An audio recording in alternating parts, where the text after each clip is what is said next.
오늘 본 말씀은 시편 20편 말씀입니다. 시편 20편은 다윗의 시편으로서 전쟁을 앞둔 이스라엘의 왕을 위한 기도문입니다. 요즘은 나라 간의 전쟁이 드뭅니다. 요즘은 나라 간의 전쟁이 거의 없다고 봐도 무방하죠. 하지만 다윗이 살았던 고대 시대 때만 하더라도 이웃 나라와의 전쟁은 매우 흔한 일이었습니다. 특별히 다윗이 통치하는 이스라엘은 당시 모든 나라 중에서 유일하게 여호와 하나님만을 섬기는 나라였습니다. 분명 이스라엘에는 나라를 다스리는 왕이 있었지만 그들을 궁극적으로 통치하시는 분은 하나님이셨습니다.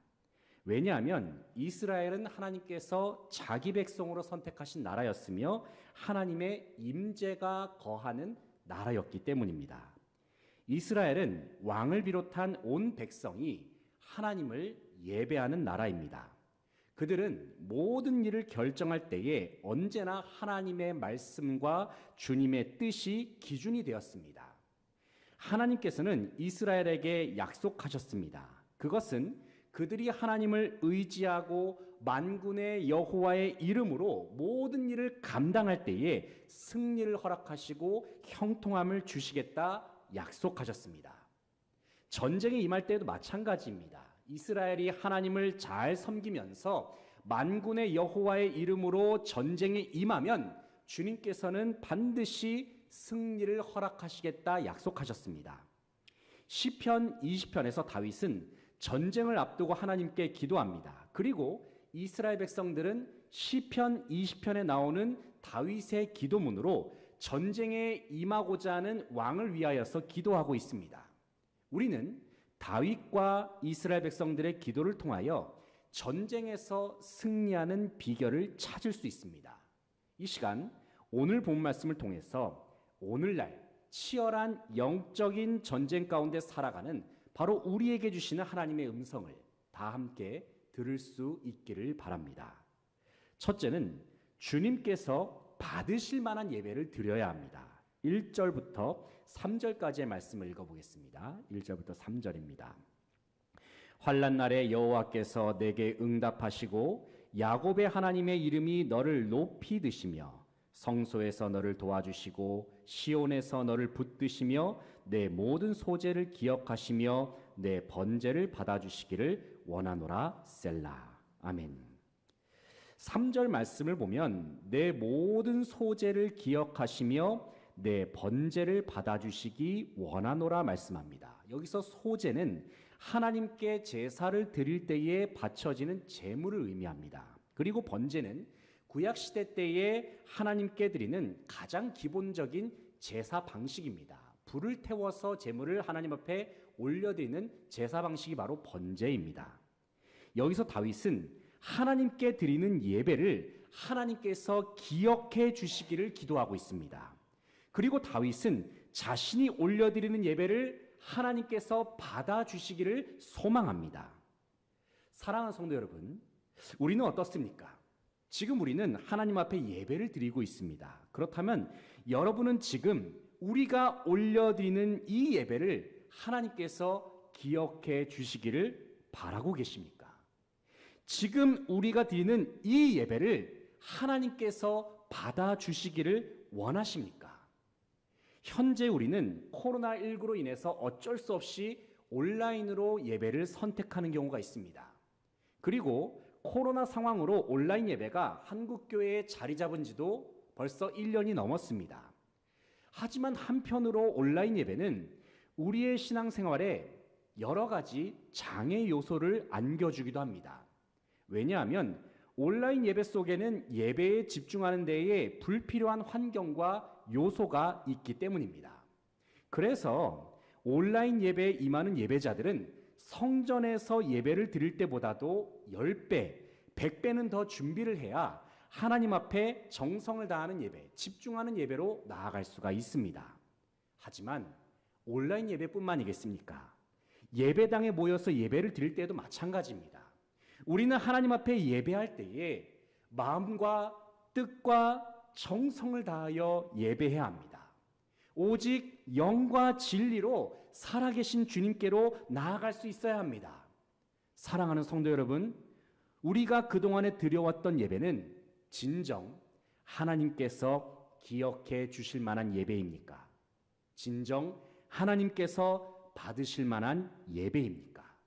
바라옵기는 저와 여러분이 드리는 예배가 주님께서 기억하실 만한 예배, 받으실 만한 예배가 되어서 예배에서 성공을 통하여서 우리의 삶 속에 모든 전쟁 속에서 승리할 수 있는 모든 성도들 되시기를 간절히 바라고 소망합니다. 둘째는 주님께서 응답하실 만한 기도를 드려야 합니다. 4절로 6절 말씀 다 함께 읽어보겠습니다. 4절부터 6절입니다. 내 마음의 소원대로 허락하시고 내 모든 계획을 이루어 주시기를 원하노라. 우리가 너의 승리로 말미암아 계가를 부르며 우리 하나님의 이름으로 우리의 깃발을 세우리니 여호와께서 내 모든 기도를 이루어 주시기를 원하노라. 여호와께서 자기에게 기름 부음 받은 자를 구원하시는 줄 이제 내가 아노니 그의 오른손에 구원하는 힘으로 그의 거룩한 하늘에서 그에게 응답하시리로다. 아멘. 4절 말씀을 보게 되면 내 마음의 소원대로 허락하시고 말씀합니다. 여기서 마음의 소원이라는 것은 하나님의 뜻에 합한 소원을 의미하는 것입니다. 내 마음에 바라는 대로 이루어 주십사 하는 그러한 기도가 아니라 하나님의 뜻에 합당한 마음의 소원을 의미하는 것입니다. 하나님께서는 어떤 기도를 들으시고 응답하십니까? 바로 하나님의 뜻에 합당한 기도, 하나님의 마음에 쏙 드는 기도를 주님께서는 응답하십니다. 이스라엘 백성들은 왕의 승리를 위하여 기도합니다. 그리고 그들은 하나님께서 그 기도에 응답하실 것을 확신합니다. 왜냐하면 이스라엘 백성들의 기도는 하나님의 뜻에 합한 기도였기 때문입니다. 6절 말씀을 보게 되면 시편 기자가 하나님께서는 주님께서 기름 부으신 자를 구원하시는 분이심을 확신하고 있습니다. 다시 말해서 하나님께서 기름 부으신 자를 주님이 어떻게 구원하시는가를 그들은 분명히 알고 있었다는 것입니다. 사랑하는 성도 여러분, 하나님께서는 자기 백성의 기도를 들으시는 분이십니다. 특별히 하나님께서 주님의 뜻에 합한 기도를 들으시고 주님의 뜻에 합한 기도에 응답하신다 말씀하셨습니다.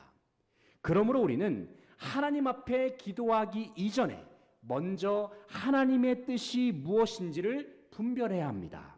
그래야 우리는 하나님께서 응답하실 만한 기도, 하나님께서 받으실 만한 기도로 주님 앞에 나아갈 수 있습니다. 우리의 기도가 하나님의 마음에 합한 기도가 되어서 모든 싸움에서 승리할 수 있는 모든 성도들 되시기를 간절히 바랍니다. 셋째는 주님의 이름을 의지해야 합니다. 7절로 9절 말씀을 읽겠습니다.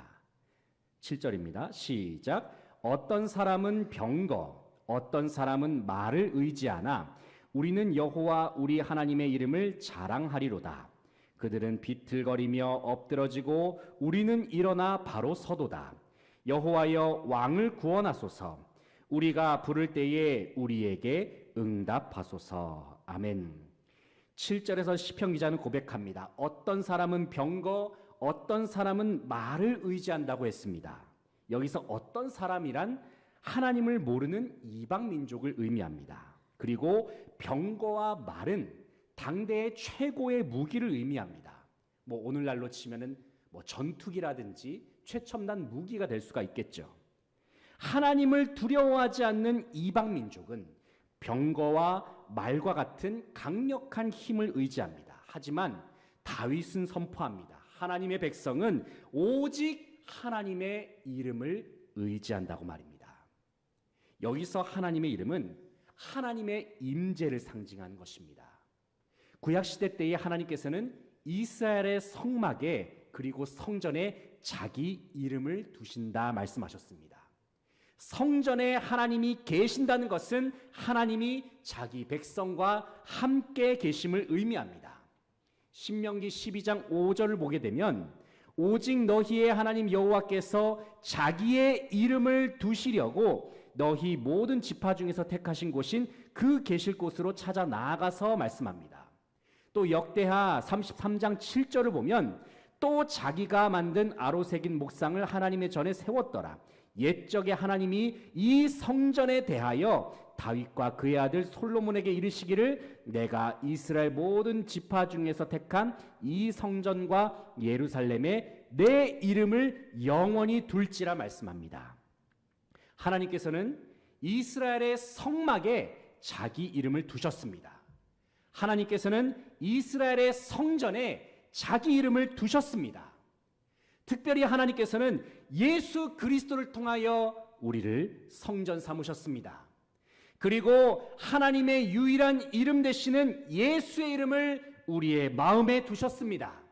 그래서 믿는 자들로 하여금 자신의 힘과 능력을 의지하지 말고 오직 예수님의 이름, 예수님의 임재로 말미암아 살 것을 우리에게 말씀하십니다. 갈라디아서 2장 20절 말씀을 보면 내가 그리스도와 함께 십자가에 못 박혔나니 그런즉 이제는 내가 사는 것이 아니요 오직 내 안에 그리스도께서 사시는 것이라. 이제 내가 육체 가운데 사는 것은 나를 사랑하사 나를 위하여 자기 자신을 버리신 하나님의 아들을 믿는 믿음 안에서 사는 것이라 말씀합니다.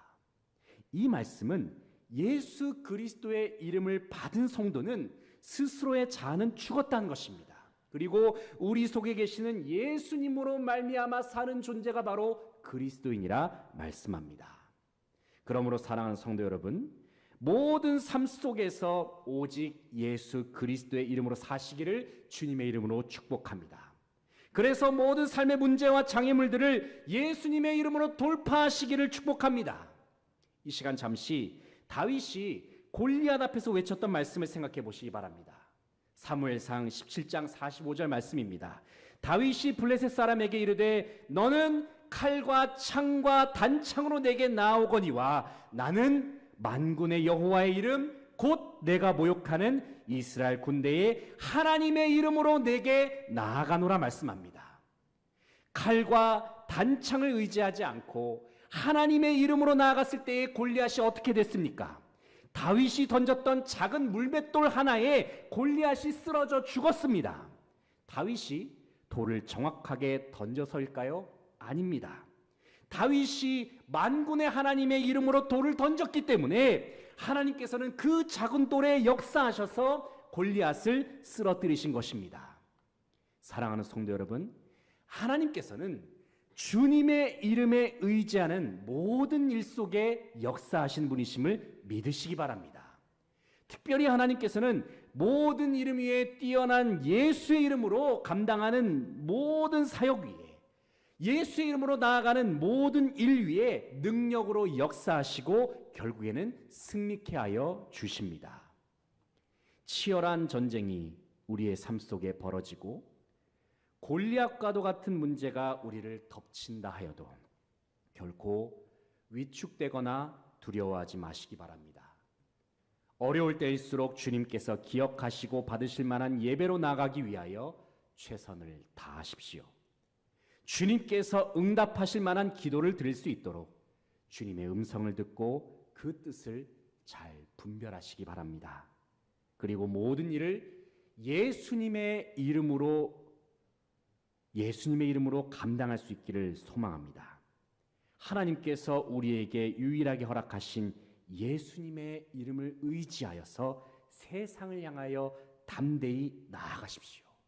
그때에 주님께서는 강력한 권능으로 우리와 함께 하셔서 저와 여러분의 삶을 승리로 인도하여 주실 줄로 믿습니다.